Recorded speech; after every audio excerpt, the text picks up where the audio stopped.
बिस्मिल्लाहिर्रहमानिर्रहीम। अस्सलाम वालेकुम नाज़रीन, आप यूट्यूब चैनल देख रहे हैं। मैं इमरान ख़ान हूँ। इस वीलॉग में मैं आप तक कुछ खबरें पहुँचाऊँगा जो इम्पॉर्टेंट हैं और कुछ नई चीज़ें मैं आपके सामने रखूँगा। नंबर एक तो जो कश्मीर में इस वक्त चल रहा है वो बहुत इंपॉर्टेंट है। इसराइल फ़लस्तीन का मामला, पाकिस्तान का रोल उसके अंदर और पाकिस्तान में जो फड्डा पड़ गया वो आपके सामने रखेंगे। गंडापुर ने क्या किया, क्यों किया और अब इसका रिएक्शन क्या आने वाला है। दीगर भी कुछ खबरें हैं, लेकिन सबसे पहले जो कश्मीर के हालात हैं, जितने भी आज़ाद कश्मीर के शहरी हैं वो मुख्तलिफ़ शहरों से निकलकर बहुत बड़े पैमाने पर ग्रोहों की शक्ल में अब मुजफ्फराबाद की तरफ बढ़ रहे हैं और एक अजीब इत्तेहाद देखने में आ रहा है जो इससे पहले हमने नहीं देखा। रुकावटें ये गिराते जा रहे हैं, इनके ऊपर फायरिंग की गई, गिरफ्तार किया गया, तशद्दुद किया गया, जगह जगह रुकावटें खड़ी करके इनको रोकने की कोशिश की गई, लेकिन आज़ाद कश्मीर के शहरी जो हैं वो आगे बढ़ते जा रहे हैं। ये शहरी पुरअमन है और ये पुरअमन एहतजाज पे यकीन रखते हैं। इन्होंने हलफ भी लिया। कई जगह से ऐसी वीडियोज़ आ रही हैं जहाँ पे हलफ लिया जा रहा है और ये कहा जा रहा है मुजाहिरीन से, जो वहाँ पे मकामी कायदीन है उनकी जानिब से, कि आप हमें हलफ दें कि आप पुरअमन रहेंगे, लेकिन अगर आपके ऊपर जबर और तशद्दुद होता है तो आप पीछे नहीं हटेंगे। बल्कि इसके ऊपर जो है वो अहमद फराहत साहब को मैं सुन रहा था, दीगर जो जर्नलिस्ट हैं वहाँ पर उनसे भी मेरी बात हो रही थी कि यहाँ पर एक डिफरेंस ये है कि ये जब गोली चलती है, क्योंकि 20 लोग ज़ख्मी हुए हैं जब गोली चली, उनकी लिस्ट भी आ गई है, एक नौजवान शहीद भी हो गया है, लेकिन ये वो जगह छोड़ कर नहीं गए। इन्होंने अपने ज़ख्मी उठाए और उनको अस्पतालों में ज़रूर पहुंचाया, लेकिन मौके के ऊपर जो लोग मौजूद थे वो वहाँ पे मौजूद रहे। सिक्योरिटी जो थी वहाँ पे उनको वो जगह छोड़नी पड़ी। ये एक नई सिचुएशन है।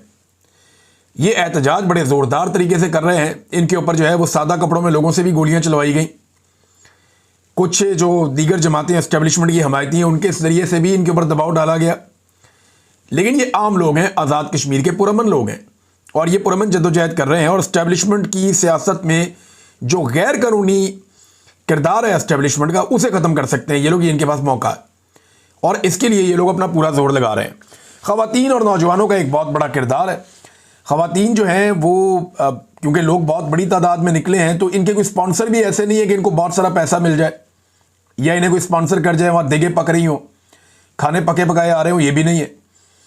तो ये जो फैमिलीज़ हैं, जो ख़वातीन हैं, वो ये जिम्मेदारी उठाते हैं, लोगों को खाना भी मिलता है और लोग ट्रैवल करते हैं, लोग बर्दाश्त भी करते हैं। इससे पहले सर्दियों में इन लोगों ने साबित किया कि बड़ी साबित कदमी से ये बैठे रहे और उन्होंने अपने मुतालबात मनवाए। अब जो ओवरसीज़ पाकिस्तानी है उनको बड़ा इंपॉर्टेंट इसमें रोल होगा, क्योंकि देखें आज़ाद कश्मीर में बहुत सारे लोग ओवरसीज़ हैं। जो आज़ाद कश्मीर के हमारे शहरी हैं, भाई हैं, उनमें बहुत सारे ओवरसीज़ पाकिस्तानी हैं। कुछ एहतजाज का सिलसिला बाहर मुल्कों में शुरू हुआ, जिनमें ख़ास तौर पे ब्रेडफोर्ड में एक एहतजाजी मुजाहरा भी हुआ, लेकिन अभी इसने ज़ोर नहीं पकड़ा। आज़ाद कश्मीर में पूरा ज़ोर पकड़ लिया है। आज़ाद कश्मीर के जो शहरी हैं जो एहतजाज कर रहे हैं, अवामी एक्शन कमेटी के लोग, वो ये कह रहे हैं कि जो ओवरसीज़ पाकिस्तानी हैं वो अब आवाज़ उठाएं हमारे हक़ में और वो ज़ोर लगाएं, हर जगह पे जाएं, दुनिया को बताएं कि हमारे साथ क्या हो रहा है। अगर हमारे साथ यहाँ पे कोई जुल्म होता है तो इसके ऊपर पूरी दुनिया में आवाज़ उठाएं, ताकि हुकूमत के ऊपर जो है वो एक प्रेशर रहे। तो कश्मीर की सूरत हाल पर हम नज़र रखेंगे, इस पर हम बात करते रहेंगे।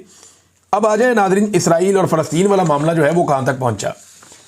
देखिए, डोनाल्ड ट्रंप ने जो मुआहदा किया इसके ऊपर तनकीद हो रही है और लगातार तनकीद हो रही है, और ये तनकीद हुकूमत के मुखालिफिन नहीं, हुकूमत के अपने लोग भी अब कर रहे हैं। पहले ख्वाजा साद रफ़ीक को सुन लेते हैं कि ख्वाजा साद रफ़ीक ने इसके बारे में क्या कहा।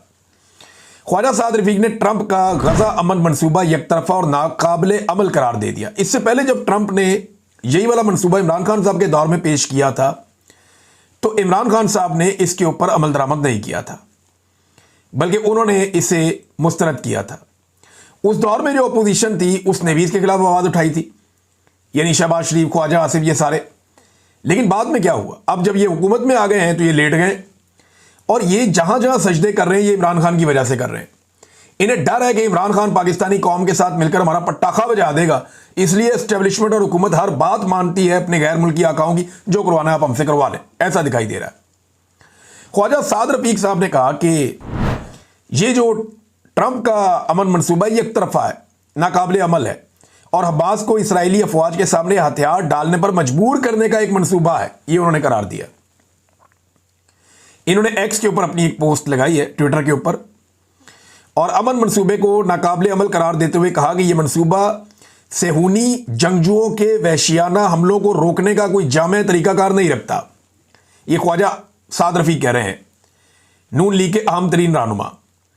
अच्छा, ये जो बाकी लोग हैं ना, वजीर कानून हो गया, वजीर दिफा हो गया, वजीर खारजा हो गया, डिप्टी वजीर आज़म, ये सारे कह रहे हैं जी बहुत अच्छा काम हो गया। लेकिन जो असल लोग हैं पाकिस्तान मुस्लिम लीग नून के पुराने, ख्वाजा साद रफीक हो गया, बाकी लोग, उनसे आप बात करें वो कहते हैं यार ये क्या कर रहे हैं, हम अपने पाँव पे कुल्हाड़ा मार रहे हैं। नून लीग के अपने लोग कह रहे हैं, पीपल्स पार्टी का जो पुराना वर्कर है वो परेशान है, ये क्या हो रहा है। इसके ऊपर ना आसान तरीका ये है कि कौमी असम्बली में बहस करवाई जाए, सारे लोग इसके ऊपर बात करें, हफ्ता एक इसके ऊपर बहस हो, हुकूमत अपना मौक़िफ़ दे, वज़रा अपना मौक़िफ़ दें, अपोजिशन अपना मौक़िफ़ दे, सियासी जमातें बाकी जो हैं उन सबको मौका मिले, वो अपनी अपनी बात करें, कैबिनेट में रखा जाए। ये मुमकिन नहीं है ना कि एक वज़ीर आज़म या फील्ड मार्शल अपनी मर्जी से किसी मुआहदे का हिस्सा बन जाए, मुमकिन नहीं है, क्योंकि गवर्नमेंट की जो डेफिनेशन है उसमें पूरी कैबिनेट होती है और इतने अहम फैसले जो है वो पार्लियामान की मर्जी के बगैर नहीं हो सकते। तो आपको पार्लियामेंट के साथ चलना होता है, पार्लियामान को यह फैसला करना चाहिए, अवामी मुंतखब नुमाइंदों को यह हक मिलना चाहिए, किसी सरकारी ऑफिसर को नहीं मिलना चाहिए, वो तो तनख्वाह लेके काम कर रहा है, रिटायर हो जाएगा फिर पेंशन लेता रहेगा। तो अवामी मुंतखब नुमाइंदों ने अवाम को जवाब देना है, तो उनको यह मौका मिलना चाहिए। वैसे उसूल तो ये है। अब इस मुआहदे के ऊपर जनाब तनकीद हो रही है, ख्वाजा साहब ने कुछ और मशवरे भी दिए हैं कि जनाब इसके अंदर क्या किया जाना चाहिए, लेकिन उन्होंने कहा यह काबिल अमल नहीं है और यकतरफा मनसूबा है। एक तरफ देखें, हमारे जो लीडर हैं वो जो इस वक्त हुकूमत में मौजूद हैं वो मंजन बेच रहे हैं कि जनाब हम फ़लस्तीनियों के साथ बहुत ज़ोर से खड़े हैं, लेकिन सेनेटर मुश्ताक जो हैं वो समंदर के अंदर ट्रैवल कर रहे हैं और गजा के बहुत करीब पहुंच गए हैं कि हम इसराइल का जो घेरा वो तोड़ेंगे। बल्कि आखिरी जो उन्होंने वीडियो बनाई, उन्होंने बताया कि जनाब हमें अब इसराइली जहाज़ नज़र आ रहे हैं, उनके जो है फ़ोन हैक कर लिए गए हैं, साइबर अटैक्स उनके ऊपर हो रहे हैं, ड्रोन्स जो है वो उनके ऊपर मंडलाते रहते हैं। तो बार बार उनको अपने आप को, मौसम की सख्तियाँ उन्होंने देखी हैं। हिम्मत है वैसे मुश्ताक अहमद साहब की, ये बड़ा कठिन सफ़र करते हुए वो एक फ्रीडम मिशन लेकर जा रहे हैं गजा की जानिब, और वो इस घेरे को तोड़ के अंदर दाखिल होना चाहते हैं। अल्लाह ताला उन सब की हिफाजत करे। बाकी हुकूमतें तो इस पर बात कर रही हैं, लेकिन पाकिस्तान की हुकूमत इस पर भी बात नहीं कर रही, और ये ज़बानी कलामी जो है वो बने हुए हैं खैर खा फ़लस्तीनियों के। इससे पहले फ़लस्तीनियों का झंडा जिसने भी पाकिस्तान में उठाया, पाकिस्तान की रियासत ने उसको बहुत मारा। ये गुज़िश्ता चंद सालों की मैं आपको बात बता रहा हूँ, बहुत मारा। ख़ास तौर पे जब से फील्ड मार्शल आसिम मुनीर साहब आए या जनरल बाजवा साहब भी थे जब, तो इन्होंने बहुत मारा। जो भी फ़लस्तीन का नाम लेकर बाहर निकला उसके ऊपर इन्होंने अटैक किया। अब नाज़रीन, एक चीज़ और है कि इमरान खान साहब ने जो हमायत की है, और सोशल मीडिया सारा का सारा यही कह रहा है कि इमरान खान कहते हैं कि 1967 से पहले वाले फ़लस्तीन की बात की जाए। अब ये जो हुक्मरान है ये इस बारे में बात ही नहीं करते। हालांकि अब तक डोनाल्ड ट्रंप का जो मंसूबा सामने आया उसके अंदर कहीं पे भी फ़लस्तीन को एक रियासत के तौर पे तस्लीम किया जाना है ही नहीं। नेतन्याहू ने जो इंटरव्यू दिया उन्होंने कहा जी कि ये बात मुआहदे में कहीं नहीं है, या ये जो एक मंसूबा बनाया डोनाल्ड ट्रंप ने, इस पूरे के अंदर ये बात कहीं नहीं है कि फ़लस्तीन को बतौर एक रियासत तस्लीम किया जाएगा, ये इसराइल नहीं होने देगा, उन्होंने कह दिया। दूसरा, उन्होंने कहा कि हम गजा में से अपनी फोर्सेस भी नहीं निकाल रहे। देखिए जो तरीकाकार है वो तो ये है कि 1967 की पोजीशन के ऊपर जाएं वापस, वेस्ट बैंक, गोलान हाइट्स और गाजा, इनको जो है वो इसराइल छोड़ दे और जेरूशलम जो है वो कैपिटल बन जाए फ़लस्तीन का। जबकि अगर एक बफर जोन बनाना है फ़लस्तीनियों और इसराइलियों के बीच में, तो उम्मत मुस्लिमा की एक फ़ौज को तैनात किया जा सकता है उस बफर जोन में, ताकि इसराइलियों और फ़लस्तीनियों के बीच में गैप रहे और महफूज रहें फ़लस्तीनी भी। ये तो हो सकता है, लेकिन ये फार्मूला इसके बिल्कुल उलट है। मैंने लोगों से सवाल पूछा और इस बारे में मैंने एक सवाल उठाया था। मैंने पूछा, आपके ख्याल में ट्रंप के मुआहदे के तहत पाकिस्तान और दीगर ममालिक की अफवाज फ़लस्तीन में इसराइल से मुकाबले के लिए भिजवाई जा रही हैं? तो 81% लोगों ने इसका जवाब दिया कि नहीं, उन्हें नहीं लगता कि ये इसराइल से मुकाबला करने जा रहे हैं। यानी उनको अदरवाइज कुछ लगता है कि ये जो फोर्सेस मुसलमानों की वहां जा रही हैं फ़लस्तीन में, ये इसराइल का मुकाबला करने नहीं जा रहे या उनके साथ लड़ने नहीं जा रहे। तो फिर लड़ने वाली फोर्सेस का वहां काम क्या है, किसके साथ लड़ना है? ये फ्यूचर में हमें पता चलेगा, क्योंकि एक बहुत बड़ी पिक्चर नज़र आ रही है। कुछ लोग एनालिसिस कर रहे हैं कि आने वाले वक्तों में वहाँ एक अजीब किस्म की लड़ाई शुरू हो जाएगी और उसके अंदर कुर्बानियाँ जो हैं वो इस्लामी फ़ौज जो वहाँ पे बना के भेजी जाएगी उसको देनी पड़ेंगी। तो ये एक लंबा सिलसिला है जो शुरू हो सकता है, लेकिन नेतन्याहू ने जो है उनकी ख्वाहिश के ऊपर डोनाल्ड ट्रंप ने कुछ ऐसा लगता है तब्दीली कर दी है। जो बातें पहले मुसलमान मुल्कों के साथ हुई थी अब वो बातें वहां पे नहीं है। अब ना तो फलस्तीन एक रियासत के तौर पे तस्लीम किया जाएगा, ये बात भी उसके अंदर नहीं है। उन्होंने कहा जी देखेंगे, बाद में सोचेंगे इसके बारे में। दूसरा, इस्राएली फौज गजा में गैर मुअय्यना मुद्दत तक रहेगी। गजा से इस्राएली फौज के इनखला का नेतन्याहू को वीटो पावर दे दिया डोनाल्ड ट्रंप ने कि ठीक है, आप जब चाहें वहां पे आप रह सकते हैं और जब आप ना चाहें तो आपको वहां से कोई नहीं निकालेगा। मिसाल के तौर पे इस्राएली वज़ीर-ए-आज़म नेतन्याहू ने कहा, और ये मैं उनका स्टेटमेंट आपको अब पढ़ के सुना रहा हूं, उन्होंने कहा कि अमेरिकी सदर से फलस्तीनी रियासत पर इत्तफाक नहीं किया। अमेरिकी सदर की जानिब से गजा जंगबंदी से मुताल्लिक मुजव्वज़ा मंसूबे के ऐलान के चंद घंटों बाद इस्राएली वज़ीर-ए-आज़म का जो बयान सामने आया उसमें नेतन्याहू ने कहा कि अमेरिकी सदर से गुफ्तगू में फलस्तीनी रियासत पर इत्तफाक नहीं किया और फलस्तीनी रियासत की बात मुआहदे में भी नहीं लिखी है। जिस मुआहदे को शहबाज शरीफ साहब सर पे उठा के फिर रहे हैं, फील्ड मार्शल और शहबाज शरीफ के बारे में डोनाल्ड ट्रंप ने कहा ये पहले दिन से मेरे साथ है इस मुआहदे पे, उस मुआहदे में कहीं भी ये बात ही नहीं लिखी हुई कि फलस्तीनी रियासत की बात है ही नहीं उसमें, ये अब नेतन्याहू कह रहा है। और उसने कहा एक बात वाज़ेह, हम फलस्तीनी रियासत की सख्ती से मुखालफत करेंगे जबकि इसराइली फौज गजा के बेशतर हिस्सों में मौजूद रहेगी। ये तो वो चीज़ें हैं जो मुसलमानों को लगती थी कि इस मुआहदे में मुसलमानों को मिलेंगी। अब देखें रद्द-ए-अमल भी तो आना था ना, इसके ऊपर जो रद्द-ए-अमल आ रहा है हमास का भी आ गया है और फलस्तीनी जो हमारे बहन भाई हैं उनका रद्द-ए-अमल भी आ गया है और ये मीडिया में छप भी गया। हमास ने एक लेटर लिखा और उसके अंदर बताया कि जनाब जिस वक्त हम इसके ऊपर मुशावरत कर रहे थे कि ट्रंप का एक मंसूबा आ गया, उस वक्त हमारे ऊपर इसराइल ने अटैक कर दिया कतर में। अल जज़ीरा से बात कर रहे थे हमास के रहनुमा महमूद मरदावी, उन्होंने बताया कि अब तक हमें इस अमन मंसूबे का तहरीरी मुसवदा ही मौसूल नहीं हुआ। भाई आप तहरीरी तौर पे उन्हें दें, उनसे पूछें जनाब ये चीज़ आई है। अब एक तरफ इस अकडार कह रहे हैं कि फ़लस्तीनी मान गए, आप क्यों एतराज़ कर रहे हैं? दूसरी तरफ हमास कह रही है, जो फ़लस्तीनियों का एक बड़ा तगड़ा ग्रुप है, वो कह रहे हैं जी हमें तो अभी तक मुसवदे की कॉपी तक नहीं मिली, हमें तो पूछा ही किसी ने नहीं क्या है, हमने तो चीज़ें सुनी है उनके ऊपर मुशावरत करते तो हमारे ऊपर अटैक हो गया। ये अब उन्होंने कहा कि मुशावरत के लिए जब हम जमा हुए तो इसराइल ने ऐन उस वक्त हमारे ऊपर हमला किया था। अच्छा, हमास के एक रहनुमा ने इससे पहले एक बात कही थी, उन्होंने कहा था जी हम अपना असला जो है वो गजा की कौमी फौज के हवाले करने को तैयार है, लेकिन शर्त यह है कि वहां पहले एक खुद मुख्तार मकामी हुकूमत कायम की जाए।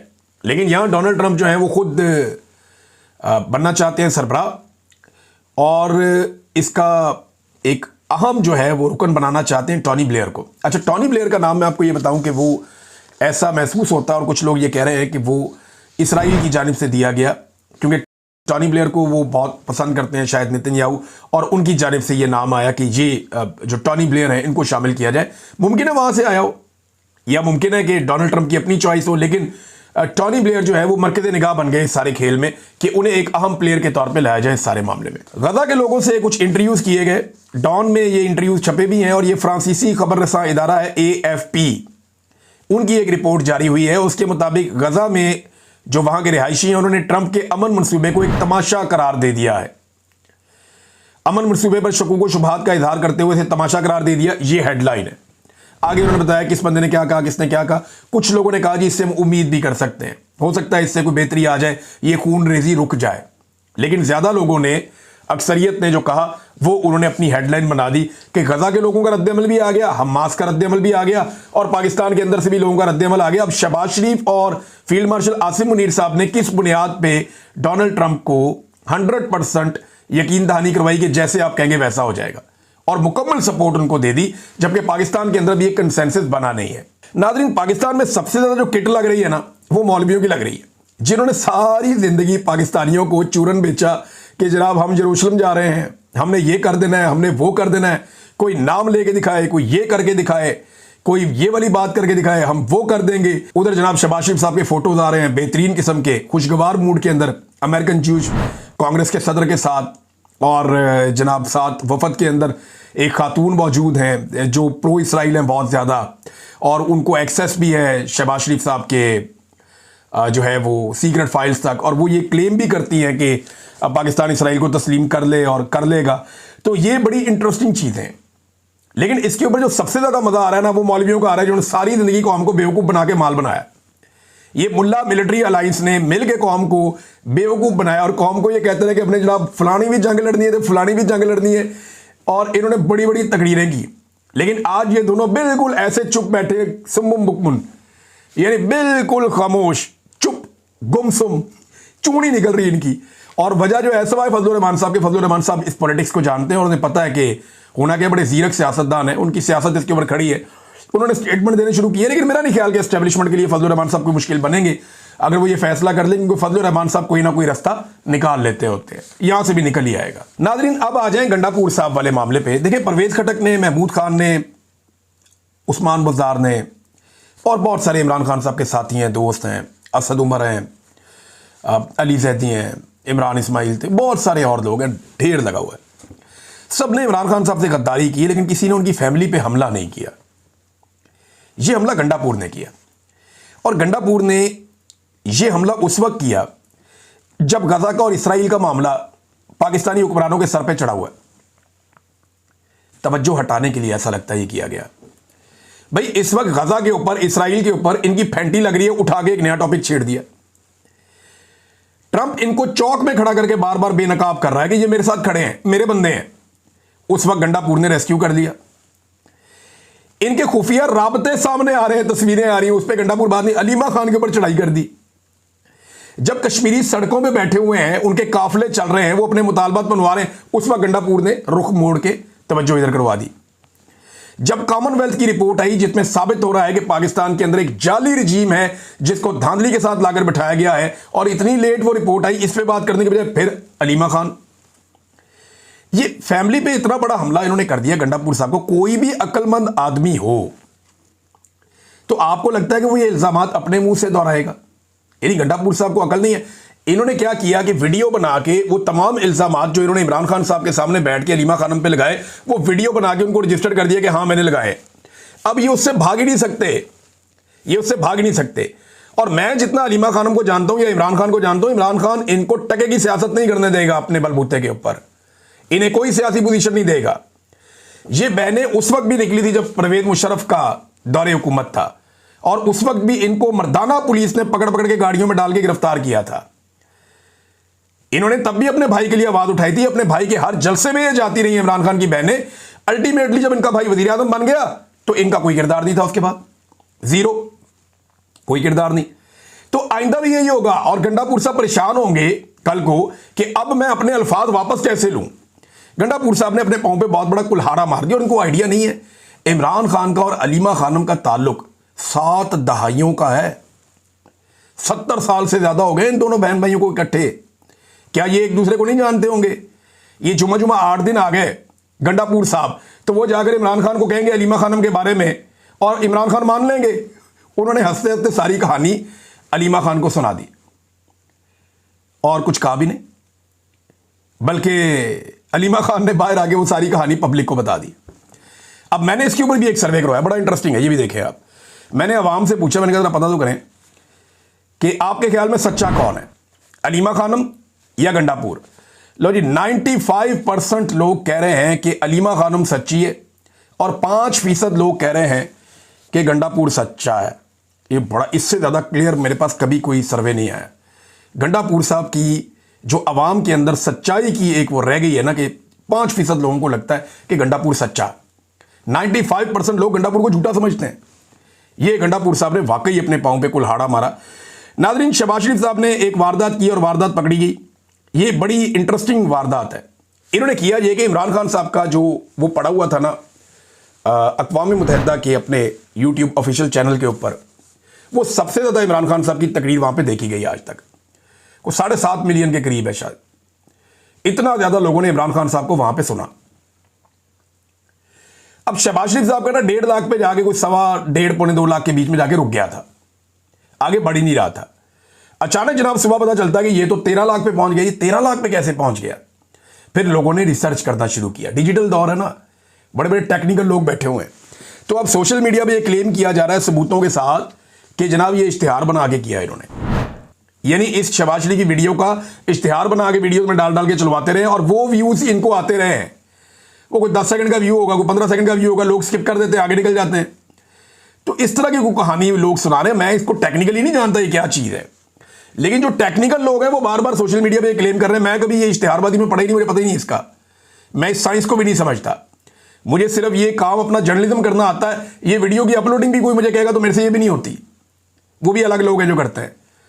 तो ये जो शहबाज शरीफ साहब के व्यूज हैं, इनके बारे में पोल खोल दिया पकड़ के सोशल मीडिया के ऊपर जो टेक्निकल लोग हैं उन्होंने, कि जनाब ये पैसा कौम का खर्च कर करके, पैसा इसके अंदर इंजेक्ट करके डाल के इन्होंने इसके व्यूज बढ़ाए ताकि इसहाक डार ये कह सके कि देखो शहबाज शरीफ को कितना ज्यादा सुना गया।